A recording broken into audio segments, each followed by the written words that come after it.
ज्ञान पंचमी के शुभ अवसर पर हमने कर्म ग्रंथ पार्ट 1 इसका स्वाध्याय कुमिति भव प्रपंच कथा के साथ साथ करने का एक प्रयत्न शुरू किया हुआ है। कर्म ग्रंथ बहुत ही सुंदर सब्जेक्ट, और प्रॉपरली अगर अपन इसको समझ पाए, और इतना डिफिकल्ट तो नहीं है, और अगर डेली रूटीन लाइफ में इसको इम्प्लीमेंट करना शुरू कर दे तो फालतू का जो हमारा पाप का बंध होता रहता है हमारी नॉलेज के बाहर का, वो डायरेक्टली पुण्य के अंदर परिवर्तित हो जाता है। ऐसा ये कर्म ग्रंथ। और इसको हमने लास्ट वीक बहुत एक सुंदर प्रश्न पर पॉज किया हुआ था कि जो मेरा पाप का बंध है वो भी शरीर के द्वारा होता है। मैंने सामने वाले को थप्पड़ मारा, जो हमने एग्जाम्पल लिया हुआ था, और सामने वाले ने इन रिटर्न मुझे थप्पड़ मारा, तो मेरे शरीर ने सामने वाले के शरीर को थप्पड़ मारा, सामने वाले ने वापस रिटर्न में मेरे को थप्पड़ मारा, ऐसा अपन मान लेते हैं। तो मेरे शरीर ने सामने वाले को मारा, सामने वाले के शरीर ने मेरे शरीर को मारा, मेरे मन ने सिग्नल दिया था मेरे बॉडी को थप्पड़ मारने के लिए, सिमिलरली सामने वाले के मन ने भी उसके बॉडी को सिग्नल दिया रिटर्न में एक और झापट देने के लिए। अब इसमें मेरा मन और मेरा शरीर एक्टिव था थप्पड़ मारने के लिए, और सामने वाले का भी मन और शरीर था थप्पड़ का रिप्लाई देने के लिए।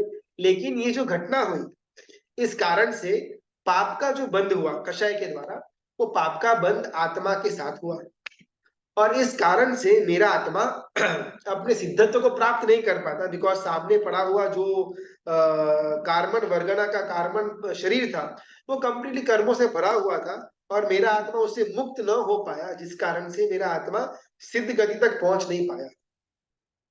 अब ये अन्याय नहीं लगता? इस प्रश्न पर हमने पॉज किया हुआ था कि पूरा का पूरा गड़बड़ करे मेरा शरीर मेरे मन के कंट्रोल में था, और सामने वाले के शरीर को भी वो थप्पड़ मारता है, उसका भी शरीर ने ही रिप्लाई दिया, तो हम दोनों की आत्मा उसका फॉल्ट क्यों भुगते? किसी ने अगर कुछ अपना सोचा हुआ हो कि ये रीजन है, तो अपने आप को अनम्यूट कर सकता है और जवाब दे सकता है अपना। ये ना लाइव सेशन रहेगा कर्म ग्रंथ का, तो यहाँ पर सिर्फ एक ही जना बोले और बाकी सबको सुनना ऐसा नहीं है, बीच में यहाँ पर क्वेश्चन एंड आंसर्स चलते रहेंगे। और इच्छा ये कि अपने को जो भी आंसर, चाहे वो सही हो गलत हो, वो सेकेंडरी है, लेकिन कुछ ना कुछ अंदर उद्भव तो हो रहा है ना। बहुत बार क्या होता है ना, इतना अपन वो सुनने के यूज टू हो चुके हुए होते हैं कि कभी भी सुना हुआ हमारे दिमाग तक पहुंच ही नहीं पाता। यहाँ से सुना, यहाँ से निकल गया, कभी यहाँ पर प्रोसेसिंग हमारा होता ही नहीं है।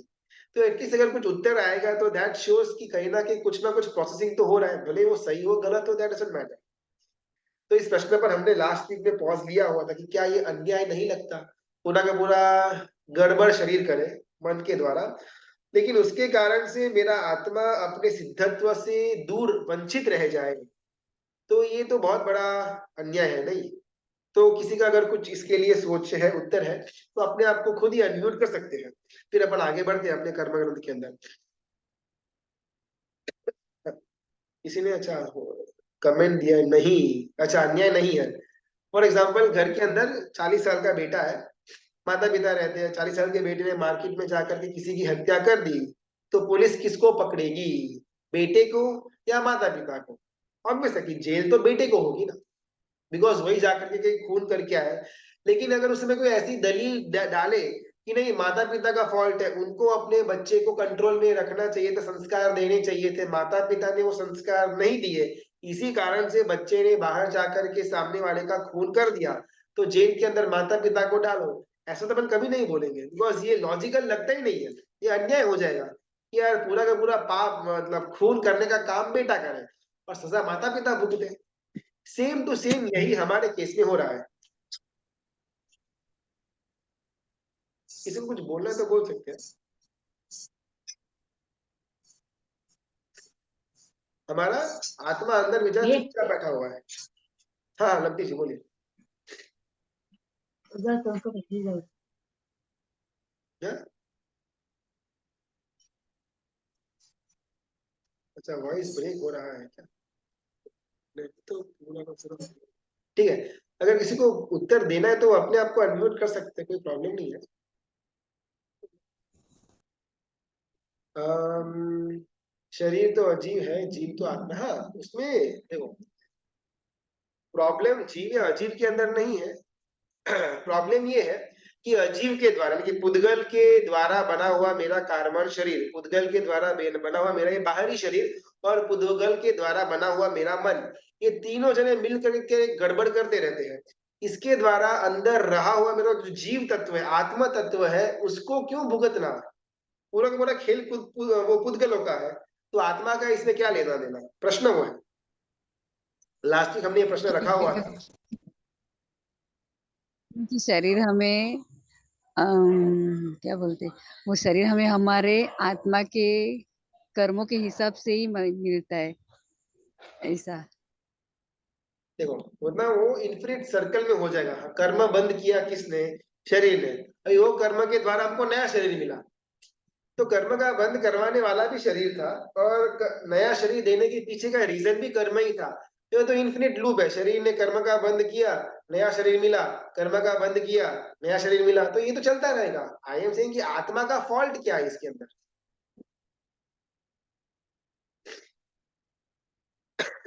लास्ट वीक अपने इस प्रश्न के ऊपर पॉज हुआ था, आज अपन इसका उत्तर जानने का प्रयत्न करते हैं। गुरुजी, आत्मा भी कुछ सोच सकता है? नहीं, आपका आवाज थोड़ा एको आ रहा है, क्या सुनाई नहीं दिया। आत्मा भी कुछ सोच सकता है, उसमें भी सोचने की ताकत होती है? आत्मा के पास अनंत गुण पड़ा हुआ है, अनंत ज्ञान, अनंत दर्शन और अनंत चारित्र, ये तीन गुण आत्मा के हैं। लेकिन मैंने जो सामने वाले को थप्पड़ मारने का जो विचार आया ना, वो आत्मा से नहीं आया, वो मेरे कर्मों के कारण से, स्थिति के कारण से, या मन की विचार की लेशिया के कारण से मेरा वो था, सामने वाले को थप्पड़ मारने का कंट्रोल मेरे हाथ को गया, ऐसा ऑर्डर गया। उसमें आत्मा का कोई प्रॉब्लम नहीं है, आत्मा का वो दोष है, आत्मा का गुण नहीं है। तो आई एम सेइंग कि अपना शरीर और मन मिल करके सब कुछ करते हैं, उसमें आत्मा क्यों भुगते?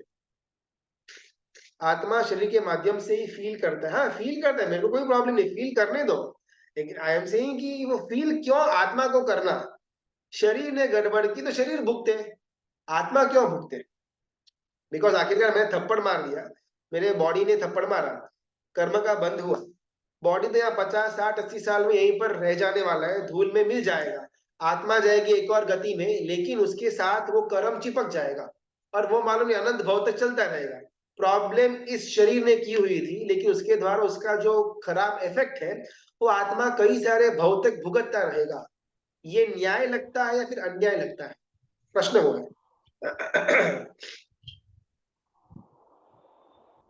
आत्मा की वजह से ही तो शरीर मारता है थप्पड़। आत्मा की वजह से? हाँ, नमन जी का कुछ वो, आप सेंटेंस पूरा एक बार रिपीट करेंगे तो। शरीर नश्वर है, आत्मा इमोर्टल है। शरीर नश्वर है, आत्मा ही गुस्से में मतलब शरीर पे थप्पड़ मरवाता है ना। देखो वापस मैं ना प्रश्न करता हूँ, आप लोग थोड़ा उत्तर देना। समझो कि मेरा किसी के साथ झगड़ा हुआ, मैंने सामने वाले को झापट मारा, थप्पड़ मारा। फिर थप्पड़ किसने मारा? मैंने सामने वाले को जो थप्पड़ मारा शरीर, गुस्से में आकर के, शरीर, शरीर ने मारा, बराबर, ओके। शरीर को ऑर्डर किसने दिया? मन, मन ने। मन ने दिया, राइट। आत्मा कहाँ आया इसके अंदर? मन आत्मा ने ऑर्डर दिया। परमानेंट, आत्मा परमानेंट है ना, तो वो हर जन्म में ऐसे काम करती है, तो इसलिए उसको ही सजा मिलेगी ना। मेरा प्रश्न कि थप्पड़ मारा, उसका ओरिजिन पॉइंट मेरा मन था, उसका एंडिंग पॉइंट मेरा हाथ और सामने वाले का गाल था।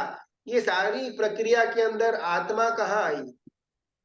आत्मा ने ही मन को ऑर्डर दिया होगा ना। मैं पूछ रहा हूँ, आत्मा ने मन को ऑर्डर दिया, सामने को थप्पड़ मार के आया, ऐसा? आत्मा ही मन है। आत्मा मन अगर अपन ऐसा बोलेंगे ना, तो जिन लोगों के पास मन नहीं है, असंगनी पंचेंद्रिय बना बोलते हैं, जिसके पास पंच इंद्रिय भी है, चार इंद्रिय भी, एक इंद्रिय भी है, लेकिन मन है ही नहीं, तो वो तो सारे के सारे अजीब हो जाएंगे। फॉर एग्जाम्पल वनस्पति का है, एक इंद्रिय स्पर्शेंद्रिय सिर्फ पड़ा हुआ है, मन नहीं है, लेकिन जीव तो उसके अंदर भी संवेदना तो है। तो अगर अपन आत्मा को ही जीव मन मान लेंगे, तो जीव अजीव बन जाएगा। जिसके पास मन नहीं है वो सारे के सारे अजीव बन जाएंगे। लेकिन वनस्पति का है तो जीव है, अजीव नहीं है। मन नहीं है लेकिन जीव तो है। तो आत्मा और मन दो अलग अलग कॉन्सेप्ट है। कभी कभार कोई कोई गति में पुण्य के कारण मन मिल भी सकता है, मेजोरिटी ऑफ द गति के अंदर मन नहीं मिलता, लेकिन फिर भी जीव वो आत्मा तत्व तो एज इट इज रहेगा। पर शरीर और मन हमें मिला क्यों? आप वापिस प्रश्न मत करो, पहले जो प्रश्न किया हुआ है उसका उत्तर दो। आत्मा अशरीरी नहीं होता है, इसलिए शरीर का कर्म आत्मा तक इम्पैक्ट करता है। हाँ, आत्मा अशरीरी नहीं बनेगा।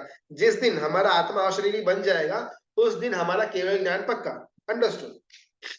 मेरा प्रश्न ये बस यही है कि आत्मा को हमेशा शरीर क्यों मिलता है? देखो, शरीर मिला तो ये सब प्रॉब्लम हुई। आज शरीर मिला तो हमको नहाना पड़ता है, धोना पड़ता है, बाहर जाना पड़ता है, इसको खिलाना पिलाना पड़ता है, इसकी सारी सारी सारी सारी इच्छाएं पूरी करनी पड़ती है, 5 इंद्रिय के विषयों के अंदर हमको आगे बढ़ना पड़ता है। अगर ये शरीर होता ही नहीं तो सारी हमें झंझट सॉल्व हो जाती, तो न थप्पड़ मारने का कोई सवाल होता और न ही थप्पड़ रिटर्न मिलने का कोई हमको सवाल बनता। तो वापिस, शरीर हमको मिला क्यों? आत्मा मन मगर क्या मैम, ही है? आत्मा अगर की आत्मा वजह ही नहीं से रहेगी तो शरीर कहाँ से आएगा? आत्मा है इसलिए तो शरीर काम कर रहा है। देखो, शरीर ना पुद्गल है। पुद्गल यानी कि मैटर। फॉर एग्जांपल, ये जो मेरा फोन पड़ा हुआ ना, ये इसका नाम पुद्गल है, इसके अंदर जीव नहीं है, ये पुद्गल है। कभी भी कोई भी पुद्गल जीव के ऊपर हावी नहीं हो सकता। फोन कभी भी मुझे कंट्रोल में नहीं ले पाएगा। मैं फोन को कंट्रोल में ले सकता हूं, अगर मेरी इच्छा है मैं फोन को उठाऊंगा, नीचे फेंकूंगा, पटकूंगा या तोड़ दूंगा या उसको कवर पहनाऊंगा। लेकिन फोन कभी भी मुझे ये सब चीज नहीं कर पाएगा, बिकॉज ये पुद्गल है। हमेशा जीव पुद्गल के कंट्रोल में रहता है। पुद्गल कभी भी जीव के ऊपर कंट्रोल नहीं कर सकता। सिमिलरली कर्म, जो कार्बन वर्गना की हमारी बात हुई थी, या कर्म या कार्बन शरीर की बात हुई थी, या बाहरी शरीर की बात हुई थी, सब कुछ पुद्गल है। तो ये पुद्गल मेरे जीव को दुख क्यों देते हैं?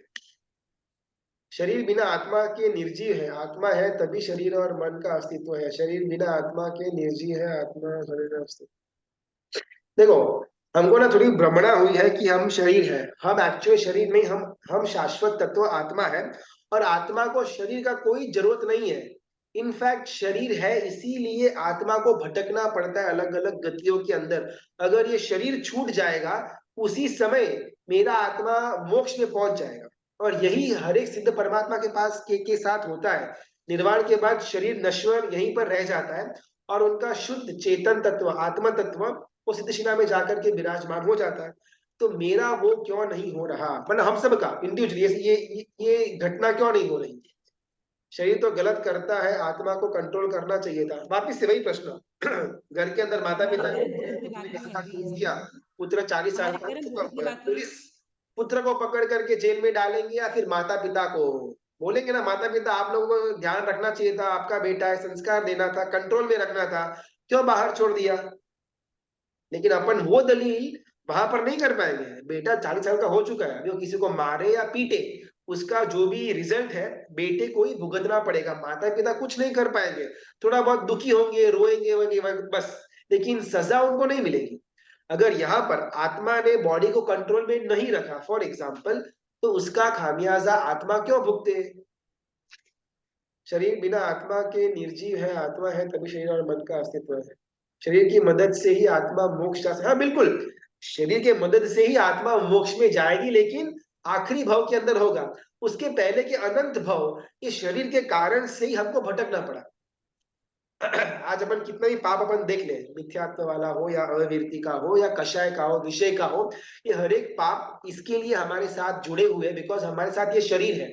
अगर ये 5 इंद्रिय न होती तो 5 इंद्रियों की विषय न होता, विषयों की आसक्ति न होती, मन अगर न होता तो अलग अलग कषाय उत्पन्न न होते। तो शरीर है इसीलिए हमको ये सब पाप करने पड़ते हैं, फिर पाप हमको अच्छे लगते हैं। शरीर न होता तो सब कुछ एकदम क्लियर कट हो जाता। तो मेरा बस ये सवाल है कि शरीर है हमारे साथ और शरीर ही सब कुछ गड़बड़ करता रहता है, तो आत्मा उसका क्यों भुगते?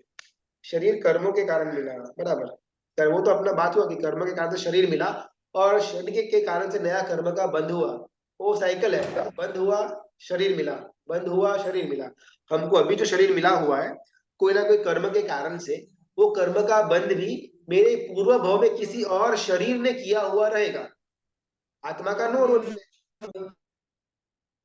हाँ, किसी को बोलना तो बोल सकते हैं, नो प्रॉब्लम। शरीर कर्मों के कारण, अच्छा, मन का कंट्रोल करना पड़ेगा तभी आत्मा को बेनिफिट मिलेगा। हाँ, अंडरस्टूड। मन का कंट्रोल करेंगे तभी आत्मा को बेनिफिट होगा, ओके। लेकिन अगर मन का कंट्रोल नहीं करते तो प्रॉब्लम क्या है? मन और शरीर ने मिल करके गड़बड़ किया, वो लोग जाने ना, आत्मा को क्यों इसमें बीच में लेकर के आना? आत्मा को जब तक अपना लेन देन पूरा न हो तब तक शरीर और मन की हेल्प से आत्मा अपना कर्म करता है। देखो अपन बहुत लंबा आगे चले गए। हाँ, बोलिए बोलिए।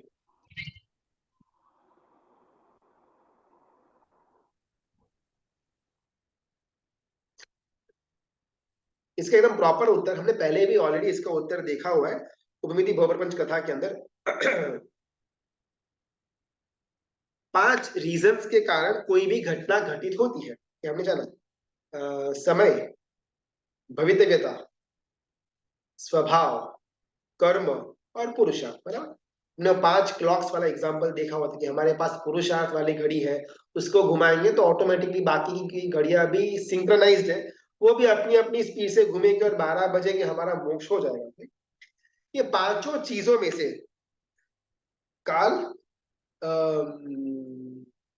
भवितव्यता, स्वभाव, कर्म और पुरुषार्थ, ये 5 चीजों में से अगर कोई सबसे ज्यादा इंपॉर्टेंट चीज हो तो वो है स्वभाव। और भाई यहाँ पे इसका उत्तर आता है, मेरे आत्मा ने कभी इच्छा ही नहीं की कि उसको ये शरीर त्याग करना है। फॉर एग्जाम्पल हमने लास्ट क्लास में देखा होता कि ये मेरा आत्मा है, इसके ऊपर कार्बन शरीर ऐसा कुछ आया हुआ है। अगर मेरा आत्मा चाहता ना तो फटाक से कार्बन शरीर को निकाल देता। जिस दिन हम सबका केवल ज्ञान होगा उस दिन एकमात्र रीजन हमारे केवल ज्ञान का यही होगा कि मेरे आत्मा ने इच्छा की केवल ज्ञान की प्राप्ति करने की। हमको दुख देने के पीछे 100% कारण सिर्फ शरीर का ही है, कार्बन शरीर का हो या फिर औदारिक शरीर का हो। लेकिन कभी भी हमारे आत्मा को बुद्धि नहीं आती कि भाई ये शरीर को त्याग करना है। जिस दिन आत्मा ने ठान ली कि ये शरीर मेरे को नहीं होना, उस दिन हमारा केवल ज्ञान हो जाएगा। तो हमको जो दुख देता है ना, भले वो शरीर है, लेकिन वो शरीर को साथ में रखने वाला भी आत्मा खुद ही है। मैं जानता हूँ कि फोन के कारण मेरा बहुत टाइम वेस्ट होता है, फोन के कारण मेरा वो बिंज वॉच हो जाता है, बहुत गलत गलत उसमें मैसेज वगैरह भी आ जाते हैं जिसमें मेरा अच्छा खासा समय निकल जाता है, ये मैं जानता हूँ। लेकिन ये जानने के बावजूद भी मैं फोन को छोड़ नहीं पाता। फोन ने मुझे नहीं पकड़ा, मैंने फोन को पकड़ा हुआ है। अगर मैं कल का कल फोन फेंक दूं, तोड़ के फेंक दूं ना, फोन कुछ बोलने वाला नहीं है, उसको संवेदना है, वो तो अजीब तत्व है। लेकिन मैंने फोन को पकड़ करके रखा कि मुझे मेरा फोन चाहिए। सिमिलरली भले ही सारे के सारे दुख शरीर के द्वारा आत्मा को मिलते रहते हैं, थप्पड़ मारा, कर्म का बंध हुआ, ये वो विषय हो कषाय हो, लेकिन कभी भी मेरे आत्मा ने इच्छा ही नहीं की कि अगर फोन इतना दुख देता है, अगर शरीर इतना दुख देता है तो मेरे को शरीर चाहिए ही नहीं। जिस दिन मेरे आत्मा ने ये इच्छा कर दी उसी क्षण मेरा केवल ज्ञान हो जाएगा। जिस दिन मैंने सोचा कि फोन बहुत फालतू की चीज है, सिर्फ टाइम वेस्ट होता है, टाइम का कुछ भी यूटिलाइजेशन मैं कर नहीं पाता, और जिस दिन मैंने फोन फेंक दिया मेरा जीवन के अंदर यूटर्न आ जाएगा। लेकिन कभी भी मैंने वो इच्छा ही प्रकट नहीं की फोन को फेंकने की। कभी भी मेरे आत्मा ने अपने शरीर को, कार्बन शरीर को या उदारिक शरीर को खुद से अलग करने के पीछे सोच ही नहीं रखी। ये एकमात्र हमारा प्रॉब्लम है कि हमारा केवल ज्ञान क्यों नहीं हुआ। बाकी कोई पुद्गल, भले वो कार्बन शरीर हो या कार्बन वर्गना हो, ये सब कुछ पुद्गल के अंदर आएगा। कभी भी कोई भी पुद्गल जीव के ऊपर हावी नहीं हो सकता। जीव पुद्गल के ऊपर हावी, पुद्गल को कंट्रोल में ले सकता है, पुद्गल कभी भी जीव को कंट्रोल में ले ही नहीं सकता अनलेस जीव खुद अलाउ करे। तो अगर जीव अलाउ करना बंद कर दे तो चाहे फोन हो या टीवी हो या लैपटॉप हो या इंटरनेट हो, कोई भी चीज मेरा फालतू का समय या फालतू के विचार नहीं लेकर के आ सकती। अगर मैं अलाउ करता हूँ कि हाँ टीवी देखते हैं, आज बिंज वॉच करते हैं, हाँ आज थोड़ा बहुत अपन म्यूजिक सुन लेते हैं यूट्यूब के अंदर, जब मेरे मन ने अलाउ किया तभी ये सारी की सारी चीजें मुझे इफेक्ट कर सकती है। और ये एकमात्र रीजन है जिस कारण से हमारा जीव अनंत भवों से घूमता आ रहा है। कभी भी मेरे आत्मा ने अदम्य इच्छा, गाढ़ इच्छा, हाँ फोन बुरा है रखना नहीं चाहिए ऐसा नहीं, फोन एकदम खराब वस्तु है, इसको उठा करके अभी का अभी पटक देने जैसा है, ये विचार जो हमको फोन के लिए आया। सिमिलरली ये कैटेगरी का विचार, ये कैटेगरी की हमारा स्वभाव कभी भी आत्मा के अंदर डेवलप ही नहीं हुआ। इसी कारण से आत्मा ने शरीर को पकड़ करके रखा और शरीर आत्मा को दुख देता जाता है। एक दिन, एक क्षण के लिए अगर हमारा जीव ने नक्की कर लिया कि मुझे मोक्ष के लिए आगे बढ़ना है, मुझे मोक्ष चाहिए, उस दिन हमको केवल ज्ञान प्राप्ति करने से किसी कर्म के बाप की ताकत नहीं। कुछ बोलना? ओके, ठीक है। ये मैं लास्ट का प्रश्न था। ये न्याय अन्याय बिल्कुल भी अन्याय नहीं है, 100% न्याय ही है। लेकिन हम पागल है कि हमने हमारा शरीर को इतना जबरदस्त प्रेम के अंदर रखा कि हाँ मैं तुझे रोज नहलाऊंगा, मैं तुझे रोज खिलाऊंगा पिलाऊंगा, तेरे को रसगुल्ला चाहिए, हाँ रसगुल्ला भी मैं तेरे को खिलाऊंगा, मूवी देखनी है वो भी दिखाऊंगा। ये सारी की सारी चीजें जो हम शरीर के लिए करते जाते, कभी भी हमको मालूम नहीं पड़ा कि सबसे खतरनाक चीज पूरे 14 राजलोक के अंदर ये शरीर है। ये शरीर हमारे साथ पड़ा हुआ है तो अलग अलग पाप कर्मों का बंध हमको लगता रहता है। अगर ये शरीर छूट जाएगा तो उसके बाद किसी के बाप की ताकत नहीं कि मुझे पाप का बंद करवा सके। ये हमारा लास्ट वीक का जो प्रश्न था उसका उत्तर। सिद्धशिला अलग है और मोक्ष दोनों एक ही है। मोक्ष यानी कि अंतर की एक अवस्था है और सिद्धशिला यानी कि एक व्यवहारिक स्थान है जहां पर जाकर के आत्मा वहां पर अनंत समय तक स्थान प्राप्त करती है। स्थान का नाम सिद्धशिला और अंतर की जो अवस्था है उसका नाम है मोक्ष। कर्म ग्रंथ में अपन थोड़ा आगे बढ़ते, स्टार्टिंग करते हैं तो सारी की सारी अपनी पूर्व भूमिका थी कर्म को समझने के लिए। अभी एक्चुअल में हमारे यहाँ पर कर्म ग्रंथ की शुरुआत अपन करते हैं। कोई भी चीज को बनाने के लिए ना उसका रॉ मटेरियल अलग अलग होता है। एग्जाम्पल, ये फोन है तो फोन के अंदर प्लास्टिक होगा, वो सिलिकॉन चिप्स या लिथियम आयन की बैटरी वगैरह होगा, तो वो उसका रॉ मटेरियल बन जाता है फोन के लिए। जो मैंने कुर्ता पहना हुआ है वो कॉटन का है तो उसके लिए जो कपास कॉटन का जो फूल होता है वो रॉ मटेरियल बन जाता है मेरा जब्बा के लिए। मेरे हाथ में अगर अंगूठी है सोने की है तो उसके लिए जो सोना खान में से निकला कच्चा सोना वो रॉ मटेरियल बन जाता है मेरी अंगूठी के लिए। ऐसे ही पूरे 14 राजलोक में 8 अलग अलग रॉ मटेरियल्स है जिसके कारण से पूरा का पूरा 14 राजलोक के अंदर हर एक वस्तु उत्पन्न होती है। 8 रॉ मटेरियल्स, ठीक है। वो रॉ मटेरियल ना हमारा कोलोकियल टर्म है, शास्त्रीय नाम आता है वर्गणा। वर्गणा यानी कि रॉ मटेरियल्स। रॉ मटेरियल जब इकट्ठा होगा उसका प्रोसेसिंग होगा तब फाइनल प्रोडक्ट हमको मिलेगी। सिमिलरली 8 अलग अलग वर्गणाएं हैं जिसके कारण से 8 अलग अलग वस्तुएं बनती है। अपन वो आठों की 8 वस्तुएं बाद में जाएंगे, कर्म ग्रंथ के अंदर बहुत आगे आएगा। अभी के लिए सिर्फ कार्बन वर्गणा को पकड़ना है। कार्बन वर्गणा यानी कि ऐसा रॉ मटेरियल जिसको हमारा आत्मा ग्रहण करता है और उस रॉ मटेरियल को कर्म के अंदर परिवर्तित करता है। फॉर एग्जाम्पल ये जो फोन है ना, फोन के अंदर प्लास्टिक है, अपन सामान लेते हैं तो प्लास्टिक से फोन भी बन सकता है और प्लास्टिक से प्लास्टिक की बैग भी बन सकती है। दोनों का रॉ मटेरियल एक ही होगा, प्लास्टिक होगा, राइट। सिमिलरली कार्बन वर्गना जो है वो रॉ मटेरियल है, उससे पाप कर्म भी बनता है, पुण्य कर्म भी बनता है। प्लास्टिक से हमको क्या बनाना है, प्लास्टिक की थैली बनानी है या फोन बनाना है, वो डिपेंड करता है कि प्लास्टिक को हम किस प्रकार प्रोसेसिंग करते हैं। सिमिलरली कार्बन वर्गना से पुण्य कर्म बनेगा या पाप कर्म का बंध होगा, वो डिपेंड होता है कि कार्बन वर्गना को हम किस प्रकार प्रोसेस करते हैं। फॉर एग्जाम्पल, अगर मैंने कोई अशुभ क्रिया की काय के द्वारा, अशुभ वचन बोला मुख के द्वारा, या फिर अशुभ भावों को मन के अंदर लेकर के आया मन के द्वारा, ये 3 चीज जो अशुभ की हुई उसके द्वारा मुझे जो कार्बन वर्गणा मैंने इकट्ठा की उस समय, उस वो अशुभ अशुभ अशुभ के द्वारा पाप कर्म का बंध होगा। और अगर यही तीनों चीजें शुभ की हो तो भी मेरा जीव कार्बन वर्गणा ग्रहण करेगा। उस समय अगर शुभ का मेरा रास्ता होगा तो वो कार्बन वर्गणा जो रॉ मटेरियल है वो फाइनली पुण्य कर्म बंद करके मेरे आत्मा के साथ चिपक जाएगी, कार्बन शरीर के साथ चिपक जाएगी। ये है एकदम बेसिक कर्म। किसी को बोलना है तो अनम्यूट करके बोल सकते हैं, वरना आप म्यूट में रहेंगे तो डिस्टरबेंस नहीं आएगा, बेटर होगा।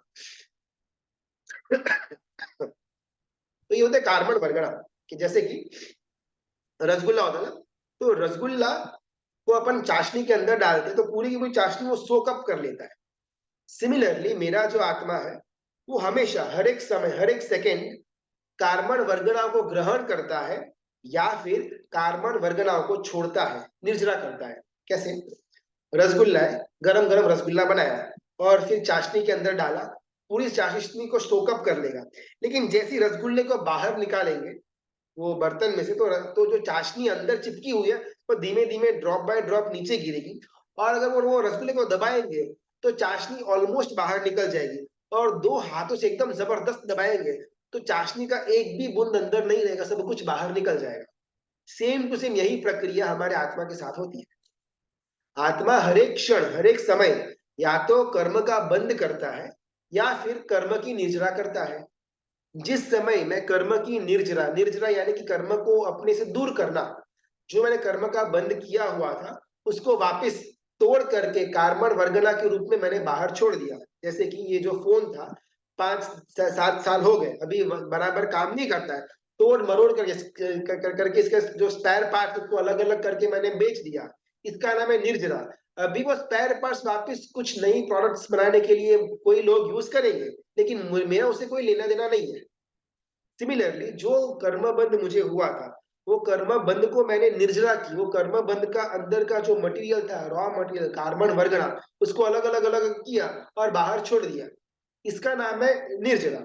और बंध इसका ऑपोजिट, बाहर पड़ी हुई जितनी भी कार्बन वर्गनाएं हैं उसको मैंने ग्रहण किया, उसका अंदर मैंने प्रोसेसिंग किया और पुण्य का या फिर पाप का मैंने बंद किया। एकदम सिंपल लॉजिक है। अभी बात आती है प्रोसेसिंग की।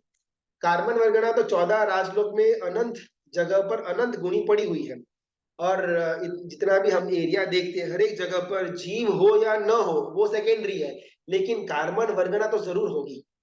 हमने उपवेदी भवप्रपंच कथा के अंदर ना वो निगोद का वर्णन देखा हुआ था कि एक एक डॉट में असंख्य शरीर और एक शरीर के अंदर अनंत आत्माएं रहती है निगोद के अंदर। ये कार्बन वर्गना उससे भी सूक्ष्म पदार्थ है। फॉर एग्जाम्पल वो जो हमने आलू की बात करते हैं, आलू अनंत का है, आलू के एक कण के अंदर असंख्य निगोद के शरीर और एक शरीर के अंदर अनंत आत्मा है, तो कितना सूक्ष्म उनका होगा वो शरीर, और आत्मा तो कितना एक छोटा सा तत्व होगा उसके अंदर, लेकिन उस एक आत्मा तत्व के वॉइस साथ ब्रेक बहुत हो रहा है गुरुजी, वॉइस ब्रेक बहुत हो रहा है। ऐसा। अच्छा वॉइस ब्रेक, ओके ओके, एक मिनट।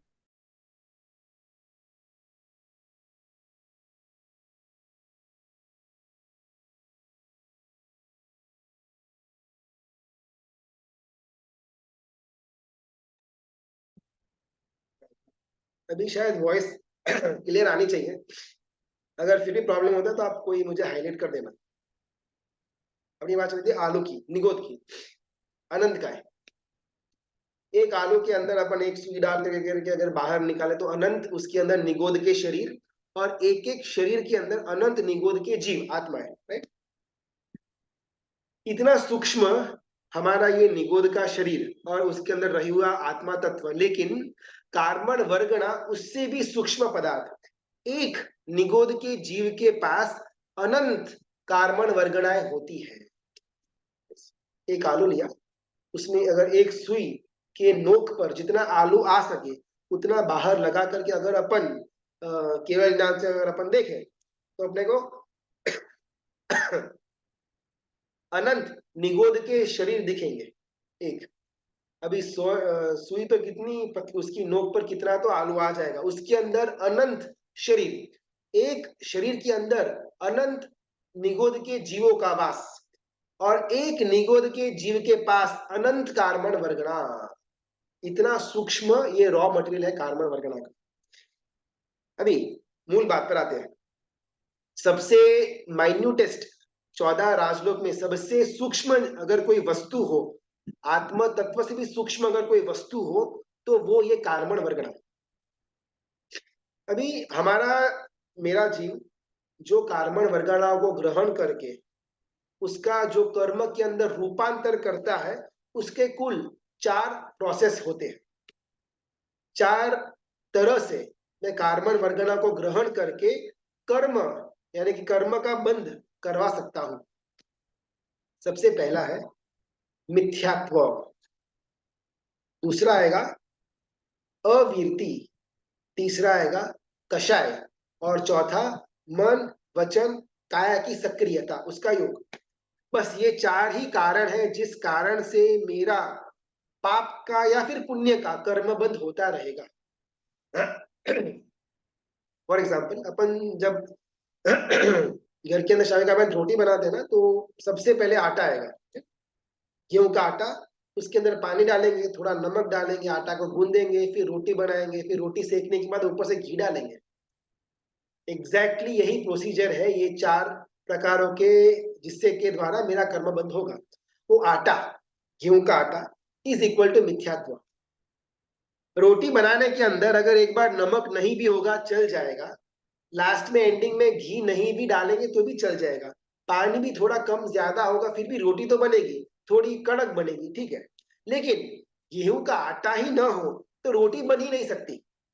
सिमिलरली मिथ्यात्व इज इक्वल टू गेहूं का आटा।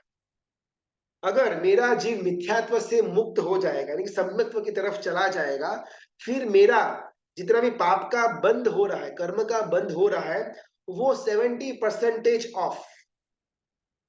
यानी कि मैंने, समझो कि मैंने रात्रि भोजन किया, मैंने पाप का कार्य किया, बराबर, उसके द्वारा मुझे पाप का बंध होगा। यानी कि मैंने जब रात्रि भोजन किया उस समय मेरे जीव ने जितने भी कार्बन वर्गना यहाँ पर थी उसका विपुल मात्रा में इंटेक किया, और उस कार्बन वर्गना को पाप कर्म का बंध के रूप में मेरे साथ रखा। अभी मैंने रात्रि भोजन करते समय अगर मेरा मिथ्यात्व नहीं था, मैं सम्यक्त्व के अंदर था, तो ऑटोमेटिकली जितना मुझे पाप का बंध मिथ्यात्व प्लस रात्रि भोजन के समय में होता था, उसका 70% डिस्काउंट, सिर्फ 30% का ही मेरे को पाप का बंध होगा। मैं पहले भी रात को खाता था, आज भी रात को खाता हूं। फॉर एग्जाम्पल, पहले मैं मिथ्यात्वी था, अब मैं सम्यक्त्वी। तो पहले फॉर एग्जाम्पल मुझे 100 कर्म का बंध, पाप कर्म का बंध होता था मिथ्यात्व प्लस रात्रि भोजन के अंदर। अभी इस समय सम्यक्त्व प्लस रात्रि भोजन अगर मैं करता हूं तो सिर्फ 30 पाप का बंध मुझे होगा। सम्यक्त्व, सम्यक दर्शन अपन जानेंगे एक एक करके। तो जिस प्रकार रोटी बनाने के पीछे सबसे मुख्य भाग रोल प्ले गेहूं के आटा का है, उसी प्रकार पाप कर्म का बंद करवाने के पीछे सबसे बड़ा हाथ मिथ्यात्व का है। कैसे डिफरेंस 30 to 100% आएगा। जब मिथ्यात्व का उदय होता है ना जीव के पास, उस समय 70 कोटा कोटि सागरोपम का उत्कृष्ट पाप का बंध वो जीव करता है। सिंपल वर्ड्स, मैंने मिथ्यात्व प्लस रात्रि भोजन अगर मैंने किया और बहुत मजे से किया, अरे मजा आ गया, रात को खाना खाने गए थे, वो होटल में मस्त था, एकदम फुल हाव भाव के साथ मैंने रात्रि भोजन किया, अगर उसमें मिथ्यात्व भी हाजिर था और मैंने रात्रि भोजन बहुत तीव्र भाव से किया, तो मेरा जो पाप का बंध होगा उत्कृष्ट हाईएस्ट 70 कोटा कोटि सागरोपम तक वो कर्म मेरे साथ रहेगा। बिकॉज मिथ्यात्व की उच्च उत्कृष्ट स्थिति 70 कोटा कोटि सागरोपम की है। उत्कृष्ट हाईएस्ट मतलब मिनिमम तो एक आधा भाव के अंदर, एक आधा घंटे के अंदर भी वो चला जाएगा। उत्कृष्ट हाईएस्ट अपन पकड़े तो 70 कोटा कोटि सागरोपम, यानी कि 70 करोड़ इंटू 1 करोड़ सागरोपम, ये जितना काल होता है उतने समय तक वो एक बार किया हुआ मिथ्यात्व प्लस रात्रि भोजन का पाप मेरे साथ रहेगा। अगर एक बार मिथ्यात्व निकल गया तो उत्कृष्ट 10 कोटा कोटि सागरोपम के अंदर अंदर मेरा आत्मा मोक्ष की प्राप्ति कर लेगा। उत्कृष्ट हाईएस्ट, किसी किसी का तो एकादा भाव के अंदर भी हो जाता है। मरुदेवा माता सेम भाव के अंदर सम्यक्त्व की प्राप्ति की और सेम भाव के अंदर मोक्ष की प्राप्ति भी की, तो ये मिनिमम लेवल का है। मैक्सिमम अगर मेरा मिथ्यात्व नहीं है मेरे जीव के पास और सम्यक्त्व के अंदर मैं आ चुका हुआ हूं, तो अर्ध पुद्गल परावर्तन का जो काल आता है उतने काल के अंदर अंदर मेरा मोक्ष हो जाएगा। मतलब मेरे सारे के सारे कर्म, सिर्फ रात्रि भोजन वाला कर्म नहीं, लेकिन और जितने भी कर्म मेरे साथ जुड़े हुए थे प्लस और नए मैं जोड़ रहा हूं, अगर सम्यक्त्व की हाजिरी है तो कोई भी कर्म अर्ध पुद्गल परावर्तन से ज्यादा मुझे नहीं घुमा सकता। अनजाने में मिथ्यात्व रात्रि भोजन किया तो पाप निकल जाएगा। हमको ना पाप जो हो चुका है उसका ज्यादा फिक्र नहीं करना, लेकिन किया हुआ पाप की आलोचना नहीं की उसका ज्यादा डंक होना चाहिए। हमने कुछ समय पहले दृढ़ प्रहारी और अर्जुन मालिक की कहानी कथा देखी हुई थी, एकदम शॉर्ट में। वो जो दृढ़ प्रहारी उसकी गर्लफ्रेंड को अगवा करने जाता है, मुंडी काट करके लेकर के आ जाता है, गुरु भगवान के पास जाकर के आलोचना मांगता है, ध्यान के अंदर स्थिर रहता है और वो दृढ़ प्रहारी उसी भव के अंदर केवल की प्राप्ति करता है। अभी हमने इस भव के अंदर जाने या अनजाने में किसी भी पंचेंद्रिय जीव की मुंडी तो नहीं काटी, इतना तो अपन श्योर है, नहीं। लेकिन फिर भी हमारा मोक्ष नहीं हो रहा। वो दृढ़ प्रहार ने वही भव के अंदर, अगले भव की बात नहीं, सेम भव के अंदर मुंडी काटी अपनी गर्लफ्रेंड की और उसी भव के अंदर केवल ज्ञान की प्राप्ति की। तो जो हमसे पाप हो चुका हुआ है उसका ज्यादा फिक्र नहीं है, लेकिन किया हुआ पाप की हमने आलोचना नहीं की, वो ज्यादा डेंजरस है।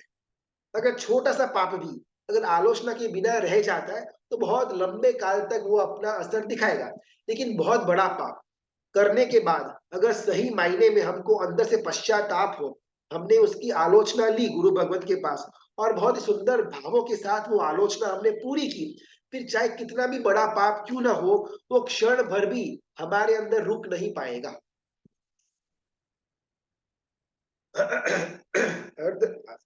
आलोचना मतलब भव आलोचना ना, आलोचना मतलब किया हुआ कोई भी पाप उसके बारे में गुरु भगवान के पास जाकर के निंदामी और गरियामी करना, और गुरु भगवान हमको उसके अनुरूप कोई ना कोई तपस्या फिर कोई ना कोई स्वाध्याय का हमको ऑप्शन देते, उसका नाम आलोचना। भव आलोचना क्या होता है, अगर मुझे 30 साल हो गए, कि 30 साल पहले तो मुझे कभी भी आलोचना के बारे में मालूम ही नहीं था, तो 30 साल तक तो मैंने फुल स्पीड में पाप किया, लेकिन अब मालूम पड़ा अरे बाप रे तो इतना जबरदस्त मैंने पाप कर दिया।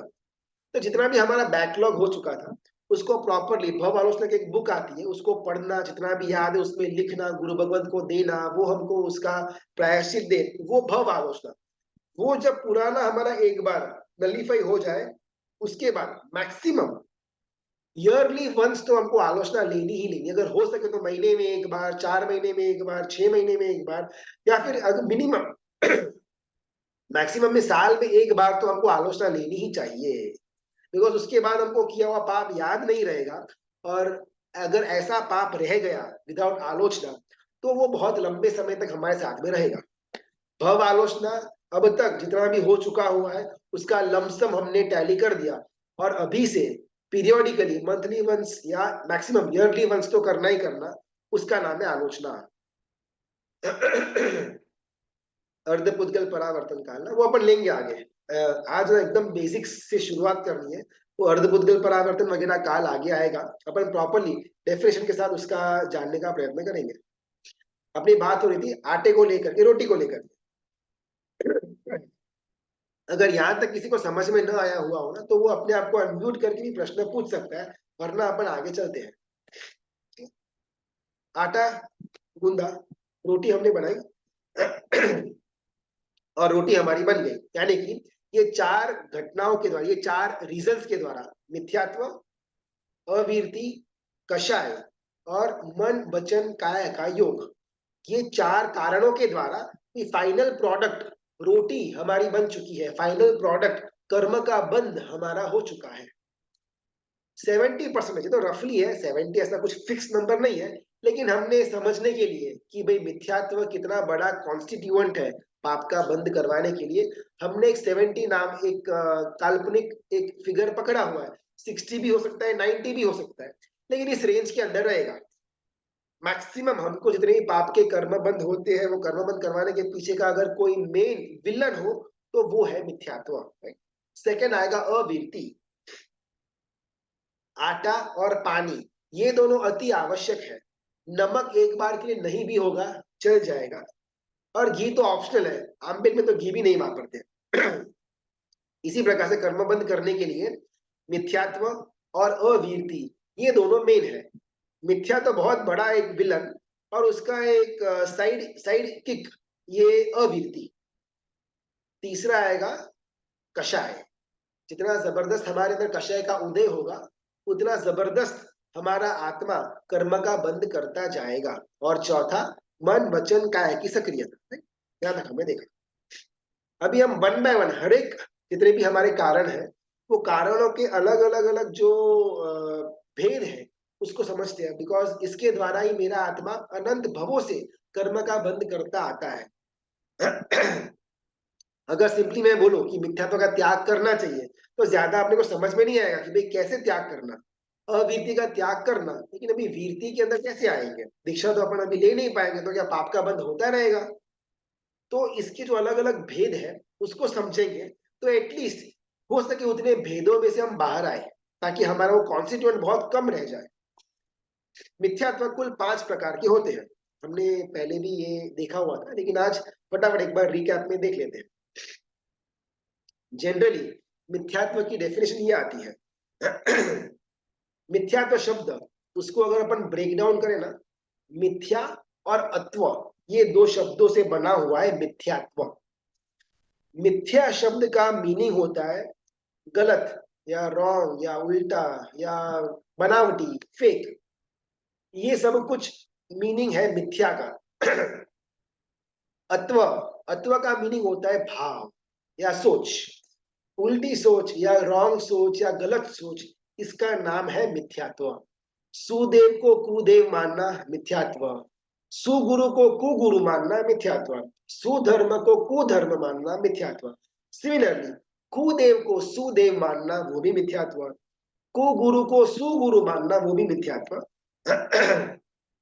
और कुधर्म को सुधर्म मानना वो भी मिथ्यात्व। तो उसका एकदम बेसिक डेफिनेशन हो गया। मिथ्यात्व के कुल 5 प्रकार आते हैं। सबसे पहला प्रकार आता है आभिग्राहिक मिथ्यात्व। ये मैं जिस धर्म को, मैं जिस देव को, या मैं जिस, हाँ बोल सकते रूपल में। हाँ गुरुजी, अभी निगोद में जीव होता है उसको कैसे कर्म लगते हैं? बहुत सुंदर प्रश्न। निगोद के जीव अनंत काल से निगोद के अंदर रहे हुए हैं, कभी बेचारे बाहर ही नहीं आए, अनंत काल से उधर ही पड़े हुए हैं, उनको कैसा तो कर्म बंद, राइट। अपन जो 5 प्रकार के मिथ्यात्व है ना, उसमें एक प्रकार ये आएगा, उस समय बहुत सुंदर इसका अपन आंसर जानेंगे। आज ही अपन कंप्लीट कर 10 तो बज गए, ठीक है। 5 प्रकार के मिथ्यात्व के अंदर ना 5वां प्रकार आता है अनाभोगिक मिथ्यात्व। ये उस प्रकार के जीव जिसके पास मन नहीं है, जैसे रूपल मैंने ने बोला निगोद के जीव मन है ही नहीं, कोई सोच ही नहीं है, कहां से उनका कर्म बंद होगा। लेकिन अगर अंदर में मिथ्यात्व पड़ा हुआ है लेकिन मन नहीं है सोचने के लिए या अभिव्यक्त करने के लिए, वैसा मिथ्यात्व अनाभोगिक मिथ्यात्व कहलाता है। कैसे? निगोद का जीव है बराबर, उसका एक आपने आंख का पलकारा किया, उसके अंदर 17 बार जन्म, सॉरी हाँ 18 बार जन्म और 17 बार मृत्यु उसका हो गया। ऐसे एक बार हमने आंख का पलकारा किया, उसके अंदर जितनी भी बार जन्म होता है या फिर जितनी भी बार मृत्यु होता है, उस समय असह्य वेदना वो निगोद के जीव को होती है। और वो वेदना के अंदर अरे बाप रे सहन नहीं होता, बस बस बस बस, ऐसा उसको अंदर में फील होता है। बिकॉज स्पर्शेंद्रिय है। कोई भी जीव 14 राशनों के अंदर उसको मिनिमम में 1 इंद्रिय तो होगी, 1 से नीचे तो कोई होगा ही नहीं। तो निगोद के जीव को भी स्पर्शेंद्रिय तो यानी कि सेंस ऑफ टच तो है। तो अगर सेंस ऑफ टच है तो जन्म के टाइम या मरण के टाइम दुख तो होगा। सेंस ऑफ टच है तो वो सेंस उसको कहीं ना कहीं अंदर संवेदना के रूप में लेकर के जाए, ऐसा कुछ मैकेनिज्म तो होगा। भले मन नहीं होगा, जिस प्रकार का हमारा मन है विचार कर सकता है, मेमोरी, ऐसा नहीं होगा, लेकिन फिर भी किसी ने उसको टच किया ऐसा आभास तो उसको होगा। तो वो जो उसका स्पर्शेंद्रिय और अविकसित मन है, ये मिला करके निगोद के जीव को जब भी उनको जन्म या मरण होता है, असह्य वेदना होती है और जबरदस्त मन के अंदर बस नहीं सहन होता, नहीं सहन होता, यही भावना करते रहते हैं, जिस कारण से उनका मिथ्यात्व मिथ्यात्व ही रहता है। जो जैसा है उसको वैसा नहीं देखना इज इक्वल टू मिथ्यात्व। मैं शरीर नहीं, मैं आत्मा हूँ। आत्मा कभी जन्मता नहीं, आत्मा कभी मरता नहीं। ये अगर मैं संवेद, इसको अगर मैं एकदम प्रॉपरली मान्यता रखूं तो मैं सम्यक हूँ। नहीं, मैं तो शरीर हूँ, मेरा ये नाम है, ये नाम मर जाएगा, शरीर मर जाएगा, अगर मेरी ये भावना अंदर चलती रहती है तो मैं मिथ्यात्वी। निगोद के जीवों के अंदर ये मिथ्यात्व इस प्रकार का होता है कि जन्म और मरण के समय की जो वेदना होती है, जबरदस्त वेदना, और वो वेदना को इतना संवेदना करते हैं कि बस सहन नहीं होता, बस इससे छुटकारा मिले तो अच्छा, ये बहुत हो गया, ये हो गया। वो जो दुख की उनके अंदर संवेदना चलती रहती है, उसके कारण से अनाभोगिक नाम का मिथ्यात्व के अंदर ही वो रहते हैं। फिर कभी कभार कोई भवितव्यता का उदय आएगा और वो निगोद से बाहर ये त्रस वगैरह के अंदर जन्म लेंगे। हमारी बात हो रही थी 5 प्रकार के मिथ्यात्व की। इसने प्रश्न किया, प्रतिक्रमण करते हैं फिर भी आलोचना क्यों? बहुत सुंदर प्रश्न। प्रतिक्रमण करते हैं फिर भी आलोचना क्यों? चलो मैं प्रश्न कर लूं। प्रतिक्रमण हमने किया, संवत्सर का प्रतिक्रमण किया, बराबर। लगभग 3 घंटे तक हमारा चलता है संवत्सरिक प्रतिक्रमण, यानी कि पूरे साल में किए गए पापों को धोने का हमारा एक एक यज्ञ, एक हमारा यज्ञ। तो पूरे साल में हमने जो पाप किए हुए थे, क्या वो पाप हमको संवत्सरी प्रतिक्रमण करने के टाइम याद आते हैं? बिकॉज पाप तभी धुलेंगे जब हमको पाप याद हो। और इसीलिए बंदित्व के अंदर बार बार तम निंदे तमच घरियामी, तम निंदे तमच घरियामी, यानी कि ये पापों को मैं निंदा करता हूं और इसकी मैं गर्हा करता हूं। मैं मेरे पाप की निंदा तभी कर पाऊंगा जब मुझे पाप याद होंगे। पूरा साल मैंने जबरदस्त पाप किए, 3 घंटा बैठ करके मैंने प्रतिक्रमण किया, अभी वो प्रतिक्रमण में मुझे कितना तो मेरा पाप याद आने वाला है। जो पाप मुझे याद नहीं आया, उस पाप की मैं निंदा भी या गरिया भी नहीं कर पाऊंगा। ऑब्वियसली पॉसिबल ही नहीं है। मैंने किसी को मार दिया, मैं याद ही नहीं है, मैं आलोचना किसकी और कैसे करूंगा? तो इसीलिए प्रतिक्रमण करने से हमारा आत्मा पापों से हल्का हो सकता है, लेकिन समग्र मुक्त नहीं हो पाएगा। समग्र मुक्त होने के लिए प्रतिक्रमण के साथ साथ आलोचना भी उतनी ही इंपॉर्टेंट है। और इसीलिए चाहे वो पाक्षिक प्रतिक्रमण हो या चातुर्मासिक हो या संवत्सरिक प्रतिक्रमण, उसके अंदर आलोचना रूप भी आता है कि 1 उपवास, 2 आंबेल, 3 नीवी, 4 एकासना, 8 वैष्णव वगैरह।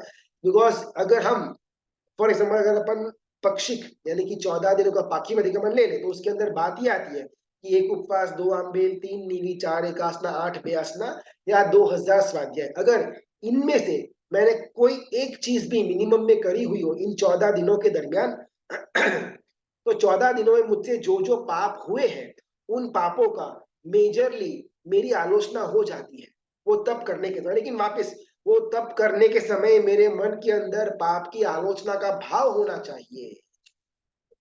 तो अकेला प्रतिक्रमण अपने को पाप से मुक्त नहीं करवा पाएगा, साथ में आलोचना आवश्यक है, अति आवश्यक है। जो 14 प्रतिक्रमण में उपवास और एकासना, वही आलोचना या अलग आलोचना लेनी पड़ती है। आलोचना के पीछे, आलोचना का शब्द का मतलब ये होता है कि हमने जो घटना वो की, हमने कोई कार्य किया है, फिर हमने कोई वचन बोला, मुझे अभी उसका पछतावा है, उसका नाम आलोचना।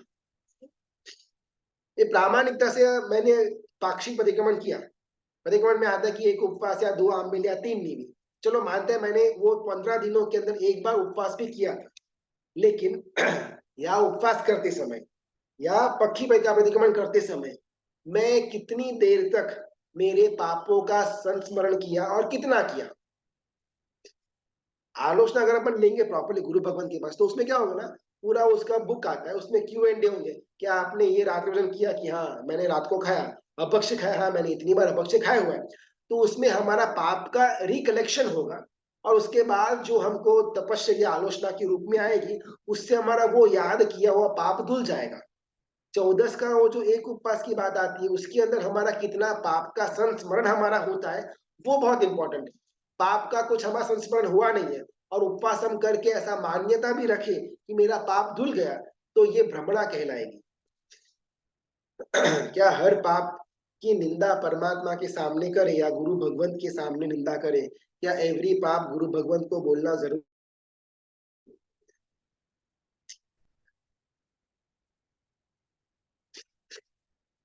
बहुत सुंदर प्रश्न। क्या हम पाप को तीर्थंकर परमात्मा के सामने बोले वो चलेगा, या गुरु भगवान के सामने बोलना जरूरी है? एकदम अपने आप से प्रश्न करना, मैं जो प्रश्न करता हूँ, और फिर आपको मुझे उसका उत्तर देना। मैंने भक्ष्य खाया, या मैंने दारू पिया, मैंने सिगरेट फूकी, राइट? व्यसन मैंने किया, कोई ना कोई व्यसन। अभी मैंने जो व्यसन किया हुआ है उसका मुझे पश्चाताप, अरे नहीं यार, रात को पार्टी में गया, खाली फोकट वो दारू पिया, दारू नहीं पीना चाहिए था, मदिरा पान है, नहीं करना था। अभी मैंने ऐसा दारू पिया, ये बोलने में मुझे सबसे ज्यादा संकोच किसके सामने आएगा? परमात्मा के सामने मैं बोलूंगा तब मुझे संकोच आएगा, या मेरे जो गुरु भगवंत हैं उनके सामने बोलने पर मुझे संकोच आएगा? ऑब्वियस है, गुरु भगवान के सामने, परमात्मा के सामने बोल दिया, वो कहाँ कुछ बोलने वाले हैं। लेकिन जिनको मैं मेरा गुरु मानता हूं, अगर उनको जाकर के बोला कि साहब कल दारू पिया था, तो जोर से मुझे झापड़ देंगे। और वो जो मेरा डर है गुरु भगवान के सामने कबूलात करने के लिए, वो डर के कारण नेक्स्ट टाइम मैं वो पाप करने से पीछे हटूंगा कि नहीं यार, वो दारू पीते हैं, वो गुरु भगवान बहुत गुस्सा करते हैं, खाली फोकट हमारे बीच में फिर वो बातचीत हो जाती है, दारू नहीं पीना। भगवान के सामने बोला, हाँ ठीक है ना, आज दारू पिया, कल बोल देंगे, वापिस अगले हफ्ते जाएंगे, वापिस बोल के आ जाएंगे कि हाँ भाई माफी, गलती हो गई। तो वहां पर हमारी जो एक दोष है, वो दोष का उन्मूलन पॉसिबल नहीं है।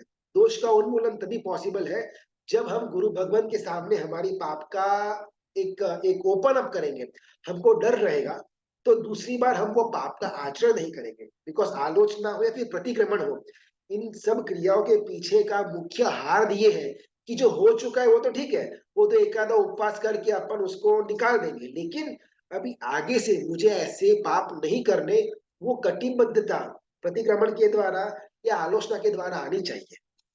और वो कटिबद्धता गुरु भगवान के साथ के समक्ष हम अपना पाप का इकरार करेंगे, तभी हमको आएगी। एक आभिग्राहिक मिथ्यात्व, उसको पूरा करते हैं आज, बाकी के चार अपन कल के दिन देखेंगे। आभिग्राहिक, एस नेम सजेस्ट, अभिग्रह यानी कि आग्रह। अगर मेरा किसी भी चीज के अंदर बहुत जबरदस्त आग्रह है, उसमें कोई प्रॉब्लम नहीं, लेकिन मेरा आग्रह होने के साथ साथ दूसरों की बात का खंडन करने का मेरे अंदर जबरदस्त भाव हो, तो मैं आभिग्राहिक मिथ्यात्वी। एग्जाम्पल, गौतम स्वामी महाराजा, जब वो वीर परमात्मा से नहीं उनका मिलन हुआ था, इंद्रभूति गौतम, जबरदस्त वेदों के, उनके पुराणों के बहुत सुंदर ज्ञान उनके पास था, और उनको ऐसा ही लगता था कि सबसे ज्यादा ज्ञानी इस दुनिया के अंदर मैं ही हूं, मुझसे ज्यादा ज्ञानी और कोई हो ही नहीं सकता। ये आभिग्राहिक मिथ्या, कि मैं जो जानता हूं वो ही बेस्ट है, मैं जो बोलूं वो ही सबको फॉलो करना चाहिए, और मैं जो करूं वो ही उचित है। इसके अलावा और कोई कुछ भी बोले या सोचे, वो सब कुछ गलत है। अगर मेरी ये मान्यता है तो मैं आभिग्राहिक मिथ्यात्वी। गुरुजी बटेलो को पण यखन आद कतरी के दय चेतोसु। तनिषा, आपका थोड़ा सवाल समझ में एक बार फिर से टाइप करना पड़ेगा। आभिग्राहिक मिथ्यात्व, मुझे मेरे वचनों का, मुझे मेरे विचारों का, और मुझे मेरे द्वारा की हुई क्रियाओं का जबरदस्त आग्रह है, यहाँ तक ओके। लेकिन और कोई अगर उसका पॉइंट ऑफ व्यू रखता है, तो मैं कदई उसको सोचने के लिए भी रेडी नहीं, उसको तत्कालीन मैं उसको साइड में कर दूं। इसका नाम आभिग्राहिक मिथ्यात्व। बहुत बार घर के अंदर भी ऐसा होता है, कोई शादी वादी ऐसा कुछ फंक्शन वगैरह हो, और मैंने बोला कि भाई फलाना वो केटरर है ना, उसको बुला करके आना, उसी की रसोई बेस्ट होती है, जैनापूर्वक होती है, और हम घर के अंदर बूढ़े हो चुके हैं, हमसे नीचे जो यंगर जनरेशन है, उसने कोई नए केटरर को बुलाया, वो भी अच्छा था, वो भी जैनापूर्वक ही बनाता है, लेकिन हमको लगा कि यार मैंने जिसको बोला उसको क्यों नहीं लेकर के आए, और मेरे मन के अंदर इसके कारण से क्रोध वगैरह उत्पन्न हो, माया कषय वगैरह उत्पन्न हो, तो ये मेरा आभिग्राहिक मिथ्या। ये आटा, पानी, ये नमक और घी ना, सब साथ में ही रहेंगे, सिर्फ आटा के से हमारी रोटी नहीं बनने वाली। जैसी आभिग्राहिक मिथ्यात्व हमारे अंदर आएगा, उसके साथ साथ कषाय भी आ जाएंगे। जैसे कषाय आएगा, साथ में अवीरती भी आ ही जाएगी। और अगर ये 3 होंगे तो मन का योग तो पहले से ही वहां पर हाजिर था। तो हमारा कर्म बंध के पीछे ये चारों के 4 कारण होंगे। अगर मिथ्यात्व हमारा चला गया हुआ है तो बाकी के 3 रीजन बहुत लंबा टिक नहीं पाएंगे, फटाफट फटाफट खाली हो जाएंगे। आज अपन यहाँ पर पॉज लेते हैं, कुछ प्रश्न तो अपन ले लेते हैं। मिथ्या यानी अथवा मिथ्या और अथवा, ATVA, मिथ्या और अथवा ये संस्कृत शब्द है, इन दोनों का संधि होकर के मिथ्यात्व पड़ा। मिथ्या यानी कि भ्रमणा या रॉन्ग या गलत या फेक, फॉल्टी, इसका मतलब होता है मिथ्या। अत्व यानी कि भावना या विचार, गलत विचार या उल्टे विचार या विरुद्ध के विचार, इसका नाम है मिथ्यात्व। वापिस ये सिर्फ मान्यता के स्तर पर है, क्रिया के स्तर पर नहीं। मुझे रात्रि मुझे नहीं ही करना चाहिए, ये नरक के अंदर लेकर के जाने वाला बहुत बड़ा हाईवे है, ये मैं कंप्लीटली मानता हूं। लेकिन शायद कुछ रीजंस के द्वारा उसका आचरण में मैं नहीं लेकर के आ पाता।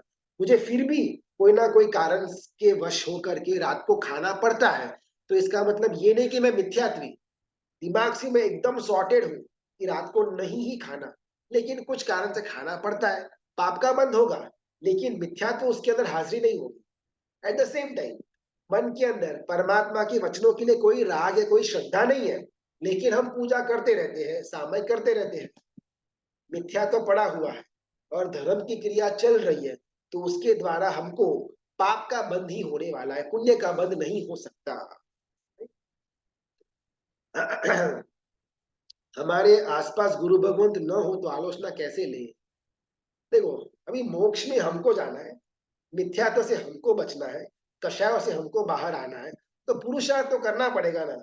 अगर कोई लड़का हो, शादी की उम्र हो चुकी और बोलते कोई लड़की सामने से आती ही नहीं है, अरे मेरे को बायोडेटा भेजना पड़ेगा, थोड़ा बहुत सर्चिंग करना पड़ेगा, तब लड़की मिलेगी। नहीं, मैं घर पे बैठा रहूंगा, लड़की यहाँ पर आएगी देखने के लिए और मैं शादी करूंगा। अगर भाग्य हो तो ऐसा हो भी सकता है, लेकिन अगर ऐसा न होता हो तो हमको घूमना पड़ेगा गुरु भगवंत के लिए। और हमारी पहले ही बात हुई थी गुरु की कथा के अंदर कि हमारे एक गुरु भगवंत हमारे सिर पर होना अति अति आवश्यक है, और वो ही गुरु भगवंत के पास आलोचना लेना। बिकॉज मेरे जो पर्सनलाइज गुरु भगवंत है वो मेरे को अच्छी तरह जानते हैं।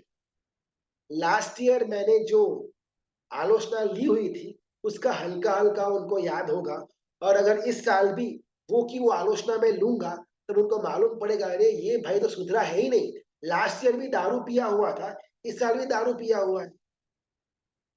तो क्या है, तो गुरु भगवान हमको जबरदस्त शिक्षा देंगे और शायद 3rd ईयर से हम दारू पीना बंद करेंगे। लेकिन हर एक साल अलग अलग अलग अलग गुरु भगवान को आलोचना दी, उसमें कभी भी हमको दोषों से बाहर आने का निमित्त नहीं मिलता। लास्ट ईयर मैंने फलाने गुरु भगवंत को लिखा था मैंने दारू पिया, आज इस साल इस गुरु भगवंत को लिखा कि मैंने दारू पिया, लेकिन दोनों गुरु भगवंत को नहीं मालूम कि मैं 2 साल से दारू पी रहा। तो एक ही गुरु भगवंत हमारे सिर पर हो और उनके पास ही आलोचना ली जाए, तो पापों का हमारे जीवन से टाटा बाय बाय होना वो बहुत फास्ट हो जाएगा। आलोचना सिर्फ आचार्य जी की नहीं, आलोचना साधु भगवंत के पास ही ली जाती है। अगर कोई श्राविका बहन है, अगर संकोच होता हो साधु भगवंत को सब अपना पाप का इकरार करने के लिए, तो कोई साध्वी जी भगवंत हो, उनको पूछ करके उनको भी आलोचना लिख करके दे सकते हैं, और फिर साध्वी जी भगवंत साधु महाराज को वो चीज बता देंगे, और फिर वहां से वाया वाया आपको आलोचना आ जाएगी। लेकिन आलोचना सिर्फ वही साधु भगवान दे सकते हैं जिन्होंने आलोचना देने के लिए जो किया हुआ हो। बिकॉज क्या ना, आलोचना देना भी बहुत डिफिकल्ट है। अगर मैंने पढ़ा कि यहाँ पर वो रचना बहन ने ये सब पाप किए हुए हैं, फिर अगले दिन जब रचना बहन मेरे सामने आएंगे, मेरे मन में ये तो इतनी पापी है, ऐसा मेरे मन के अंदर विचार आ जाएगा। लेकिन अगर प्रॉपरली परिपक्वता है मेरे अंदर, जोक वगैरह किए हुए हैं, तो भले रचना बहन ने पाप किए हुए हैं, कभी भी रचना बहन मेरे सामने आएंगे तो मेरे मन के अंदर उनके लिए दुर्भाव उत्पन्न नहीं हो। तो गुरु का भी बहुत एक बड़ा लेवल होना चाहिए जो आलोचना देते हो। और जनरली ये आलोचना देने के लिए उनके भी जो गुरु भगवंत होते हैं उनमें परिपक्वता को देख करके ही जो वगैरह क्रिया करवाते हैं, और फिर वही गुरु भगवंत आलोचना देने के लिए उनको हक मिलता है। तो वैसे कोई गुरु भगवंत के पास हमारा मिलन हो और हमारी आलोचना वहां पर हमको एटलीस्ट साल में एक बार तो लेनी ही चाहिए। और समय भी अपना हो जाता है। मित्रा की आज्ञा विरुद्ध कुछ भी बोला हुआ हो तो गुरुजी हेलो। हाँ बोलिए बोलिए। हेल्थ इश्यूज के कारण रात को खाना पड़ रहा है, पर दिल और दिमाग में ये है कि नहीं खाना तो। ओके एग्जाम्पल, विनय बहन, अगर आप एक बार अनम्यूट हो सकते हो तो अपना क्या थोड़ा Q&A करते हैं, जिन्होंने ये प्रश्न पूछा हुआ था रात्रि भोजन वाला। हाँ, पैसे कमाने चाहिए फिर नहीं कमाने चाहिए, हमारी कमाने बात हो चाहिए। ओके। तो कमाने के लिए आप पुरुषार्थ करते हो, हाँ ओके। आपको जितने पैसे की इच्छा थी उतने पैसे मिलते हैं, हाँ ठीक है ओके। आपकी मन में इच्छा थी मुझे पैसे कमाने हैं, आपने पुरुषार्थ किया, नौकरी या धंधा जो कुछ भी आपने वो चीज की, और at the end of the year और एंड ऑफ द मंथ आपको उसका फल मिला। सेम चीज रात्रि भोजन के अंदर क्यों नहीं? आपके मन में इच्छा है कि रात को नहीं खाना चाहिए, फिर उसका रूपांतर क्यों नहीं हो रहा? पैसे कमाने जैसे उसके लिए अपन धरती आकाश एक कर देंगे, अपन धर्म को साइड में रख देंगे, ओवर टाइम करेंगे, सीजन के टाइम के दरमियान पूरी रात रात काम करेंगे, बिकॉज पैसे कमाने हैं।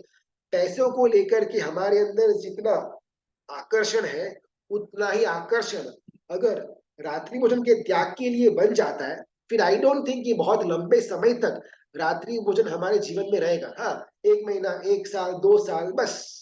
लेकिन अगर 10-10, 20-20 साल तक मैं रात को खाता जाऊं और फिर मैं ये भी मानूं कि रात को तो नहीं खाना चाहिए, मैं अपने आप को मूर्ख बना रहा हूँ। पैसे तो कमाने चाहिए भी, लेकिन मैं कुछ काम ही नहीं करता, मैं रास्ते के ऊपर भिखारी की तरह बैठा हूँ, नहीं लेकिन पैसे तो कमाने चाहिए, ये पागलपन है। मन में हमारा विचार होगा, मन में हमारा प्रणिधान भी होगा कि रात को नहीं खाना चाहिए, लेकिन अगर वो शॉर्ट समय के अंदर क्रिया के अंदर परिवर्तन नहीं आता है तो दैट शोज कि हमारा मन के अंदर वाला भाव वो कच्चा था। जीवन के 50 साल तक मैं रात को खाऊं, अभक्ष्य खाऊं, और फिर भी नहीं भाई रात को तो नहीं खाना चाहिए, तो बहुत गलत है। तो कहीं ना कहीं मेरी सोच अभी भी उतनी दृढ़ नहीं हुई। अगर दृढ़ हो जाती तो कल का कल मेरा रात्रि भोजन छूट जाता। हाँ, कभी कभार कुछ सरकमस्टेंसेस हो सकते हैं, ऑफिस लेट है, ये है वो है, तो अपने पास भी ऑप्शन है, टिफिन का हो या फिर बाहर किधर से कुछ अपन अरेंजमेंट करवाए, घर से कुछ अरेंजमेंट, ये सब अपने पास ऑप्शन तो है। थोड़ा धीमे धीमे एटलीस्ट स्टार्टिंग में महीने की 5 दी थी, फिर 11 दी थी, फिर ऑल्टरनेट डेज, ऐसा करते करते भी अपने को त्याग की तरफ। मैं जस्ट 17 गुरुजी। हाँ विनय जी 17 years का हूँ मैं। अनुमोदना, अगर आपको इतनी छोटी उम्र में इतना इतना भाव हो रहा है तो अभी ट्राई करना कि अगर रात्रि भोजन का इतना ही ज्यादा डंक है मन के अंदर, तो कुछ ना कुछ ऑप्शंस क्रिएट करना कि दोपहर को लेट खाए ताकि रात को खाना ना पड़े, सुबह को अपने सीधा नौकरसी हो जाए, या फिर अगर स्कूल या कॉलेज ऐसा कुछ है तो टिफिन वगैरह अपन लेकर के जाए ताकि 5:30-6 बजे के आसपास कुछ फटाफट खा ले।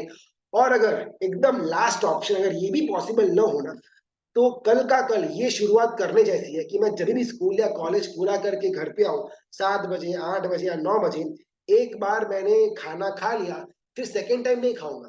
अपना क्या है, 9 बजे खाना खा लिया, 11 बजे किसी ने फोन किया चलो अपन लॉन्ग ड्राइव चलते हैं, तो एक चाय वगैरह लगा ली, सब चलता रहता है कि रात को खाया तो है ना। ये इंस्टेंटली अपन स्टॉप कर सकते हैं कि कल का कल स्कूल या कॉलेज जो भी है 8 या 9 बजे अपन वापिस आते हैं, 9 बजे मैंने एक बार भरपेट खाना खा लिया, फिर अन्न का एक भी दाना मेरे मुंह के अंदर नहीं जाएगा। ये शुरुआत कर सकते हैं। ऑप्शंस बहुत सारे अपने पास, लेकिन कुछ ना कुछ शुरुआत तो करनी पड़ेगी। अपने मित्रा की आज्ञा में कुछ भी बोला हुआ हो तो मिथ्या में देखो, सबका बहुत बहुत धन्यवाद। कल शाम 9:15 बजे मिथ्यात्व के बाकी के जो 4 प्रकार है उसके बारे में अपन जानने का प्रयत्न करेंगे। धन्यवाद।